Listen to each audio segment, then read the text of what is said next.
Hello friends, welcome back to the another episode of The Revolution, Untold Story of Indian Freedom Struggle.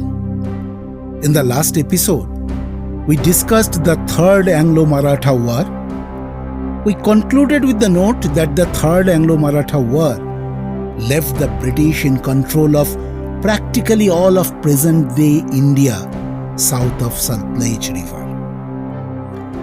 I am Kaushik Majumdar, and today we will tell you the story of a lesser-known Raja. The extent of a nation is limited by its border, but the soul belongs to her inhabitants. Often, the borders interfere and separate the tiniest unit of unity. They interfere to such an extent not only the units turn into rivals, they inherit the enmity in silence. While a nation is built by several states, her people are rather divided by no wonder. The struggle of survival starts with the tiniest units, led by their ruler. So is true for the struggle for independence. The struggle finds its course through the administrative units like zamindars, army, etc., to its destination when each and every individual participates. Before the mutiny of 1857, India was more of a landform with many princely states than a nation. During this phase, the battles against the company were rather similar to the states for their existence as they were amongst them. Since the commencement of our journey, we have seen how the major native rulers, the Nawabs, the Sultans, the Peshwas, led their battle of sovereignty, battle for independence against the British East India Company. We have seen how the chieftains have fought under the command of their subsequent leaders. In our journey, we have seen extending beyond the industrial goal, the company has already set their motive to establish themselves as the ruler of India. They started adopting different political strategies to restrict the sovereignty of the native rulers by making them dependent upon and forcing them into different treaties. Though often it's rather irrelevant for the general population, who is the policymaker? It eventually burns them the worst. It was no different for the Indian population. As East India Company was settling into the shoes of the ruler, people far beyond the country yard started feeling the heat. Also, struggle of dominance was turning into a struggle for existence. Today, we will walk you through such a localized and failed, yet immensely relevant uprising that took the battle beyond the citadel. We will ride through a story of a zamindar, a Raja to be exact. In an earlier episode, we learned that Nawab of Ayadh, Shuja-ud-Dowla, participated in the Battle of Buxar in alliance with D.N.Nawab of Bengal, Mir Qasim, and Mughal Empire, Shah Alam II, the first such confederacy against the British Company. Despite the loss in the Battle of Buxar, the state of Ayadh managed to retain the sovereignty, but their sovereignty was rather a ploy of the company. For the company, Ayadh was a buffer state to the aggression of Western native powers, namely the Marathas, towards Bengal. The company had a fair idea of the rich position of Ayadh, and they strategically weakened the state and exploited it to the maximum extent. In the 1770s, the company persistently eroded the foundation of Ayadh's sovereignty. Mughal practice denied any dynastic stability at the provincial stages. As a result, in 1775, after the death of Shuja-ud-Dowla, his son Asaf-ud-Dowla had to compete with other aspirants for the Nawabhood. The company was still in its early days of establishing administrative footsteps. Asaf-ud-Daula recognized the fact that he had to lay his connection with the company above Ayadh's ties to the Mughal Empire.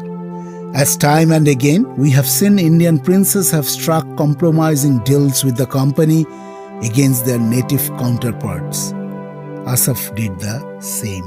According to the new treaty in 1775, to consolidate his rights at Nawabhood, Asaf-ud-Daula made several concessions to the company. He added to it the Benaras region, agreed to pay an augment of 50,000 rupees, almost a quarter more than the previous sum, each month as subsidy for the company's brigade in Ayadh. He also agreed to dismiss all the Europeans in his service unless allowed through the company.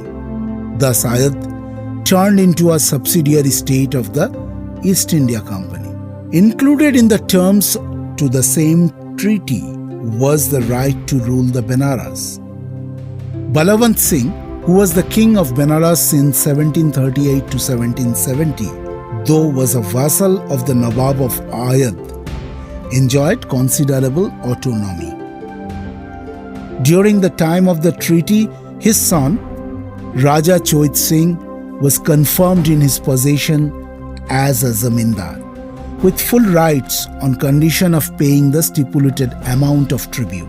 With subsequent wars against the French and other native rulers, Hastings adopted a further stronger attitude in enhancing demand upon Chait Singh. Accordingly, he installed Thomas Graham as British resident in Benaras to accept the sum he owed to the Nawab. An additional demand of 5 lakh rupees was imposed on Chait Singh in the name of what tax in 1778. Though Chait Singh paid up a major sum with considerable reluctance, but a delay on his part to pay the subsidy for the 4th year and furnish a body of cavalry infuriated an anxious Hastings. A fine of additional 50 lakh rupees was imposed on Chait Singh for the late payment. In 1780, the company demanded Chait Singh to provide 2,000 mounted troops. In response to the ignorance shown by Chait Singh, the company reduced its demand, but eventually Chait Singh failed to provide the company with both the stipulated fine and army. Hastings decided to proceed to Benaras to extort the amount and punish Raja Chait Singh for the spirit of independence which he had for some years assumed. The Governor-General reached Benaras on 14th August 1781 and demanded an explanation for his disobedience. As expected, in the early hours of 16th August 1781, the resident with 2 companies of Sipahis put Chait Singh under house arrest in his Shivala Ghat palace. Chait Singh was very popular amongst the people, as much as amongst the chieftains under him. Soon, the news of his house arrest spread like wildfire in and around Benaras. A large body of armed men, including soldiers and civilians, crossed the Ganges from Ramnagar and surrounded the Shivala Ghat palace. A total of 205 British soldiers, including the guards and officials, were killed or disabled. During the scuffle, Raja escaped by a window opening at the bank of the palace towards the river. On 20th August, British forces attacked the fort of Ramnagar with reinforcements from Mirzapur and Chinar. People of Benaras and the surrounding areas were already inflamed. They entangled the entire company army in the narrow straits. 135 British soldiers, including 2 officers, Captain Mayfair and Captain Doxet, were killed, and 72 others were injured. The city was full of rebels, boiling in anger. At the darkness of night, Scared Hastings had to flee with the remaining troops to Chunar. Soon, operations were started against Chait Singh from Chunar. The Begums of Ayadh and their principal Sardars, Jawar Ali Khan, Bahar Ali Khan, etc., openly supported the cause of Chait Singh. A large number of Jamindars and Rajas received monetary help from Chait Singh, who rose against the British. His army offered heroic resistance to the British in their hill forts of Patita, Latifpur and Bijaygarh. In skirmishes with the company's forces, Chait Singh's troops were defeated. The rebellion crashed. Chait Singh himself fled with the treasure first to Deccan, then to Rewa and Bundelkhand. His zamindari was confiscated and given to his nephew Raja Mahip Narayan Singh Sahib Bahadur on 14th September 1781. One of the most powerful Marathi leaders, Mahadaji Scindia, helped Chait Singh and finally escaped to Gwalior. There he was granted a jagir for a while. Hastings threatened to break off diplomatic relations with Scindia on account of this regard. Accordingly, his jagir was confiscated. Eventually, in Gwalior on 29th March 1810, Raja Chait Singh died in obscurity. Often, the rise of Chait Singh is treated as no more than a local affair. But due to the rebellion, the rising power of the English had to face serious troubles in vast areas of Bihar and Ayadh. The extent of Chait Singh's rebellion may be inferred from a letter dated 17th October 1781 by resident of Nawab of Ayadh, Nathaniel Middleton, to the Council of Calcutta. The whole country on the east side of the Ganga was in arms and rebellion. Colonel Haney mentions in his reports that he had reasons to believe all the disturbances from Faizabad to Azamgarh in the period were stirred by supporters of Chait Singh only. Chait Singh's brethren and people from Bihar came out in active support and raised the standard of revolt in Bihar also. Shahabad, Patna and Saran rose against the company. Pitambar Singh of Tikariraj, Reza Kuli Khan of Sasaram, Zamindar of Siri and Gaya Narayan Singh, Fateh Shahi of Hathwa, etc. was few amongst the rebels in Bihar during the period. The situation became alarming for the English, the whole banks of the river being lined with armed men who boarded and fired upon all boats indiscriminately. The impact of the revolt was so widespread and effective, even the Governor-General repeatedly advised his family to shift from Bhagalpur to Calcutta for safety reasons.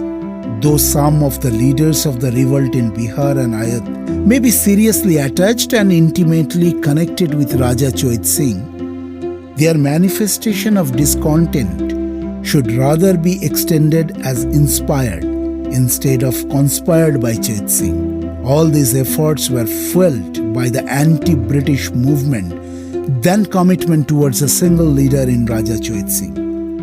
The impact of Chait Singh's rebellion and the following movements may be summarized as believed and mentioned by Colonel Haney. The present insurrection is said and believed to be with an intention to expel the English.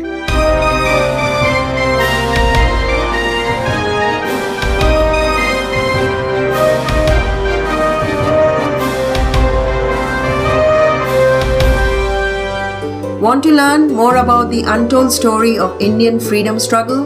Keep listening. We got a page from episode notes and resources.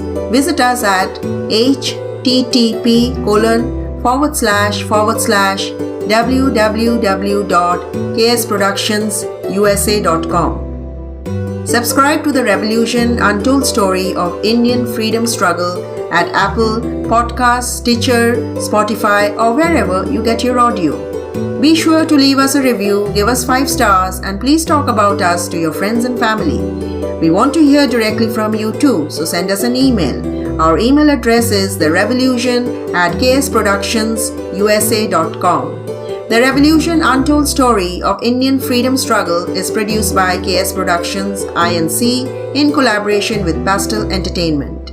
Our executive producers are Kaushik Majumdar and Shushmita Majumdar from KS Productions INC and Shauli Majumdar from Pastel Entertainment. Our researcher is Dipanjan Maiti. Content developed by Dipanjan Maiti and Kaushik Majumdar. Original music composed and designed by Shotyajit Shen. We will come back in 2 weeks with another episode. Next week, we'll tell you the story of a forgotten Nawab and the story of a mutiny, which happened almost 50 years before the First War of Independence in 1857. Till then, stay safe, stay healthy.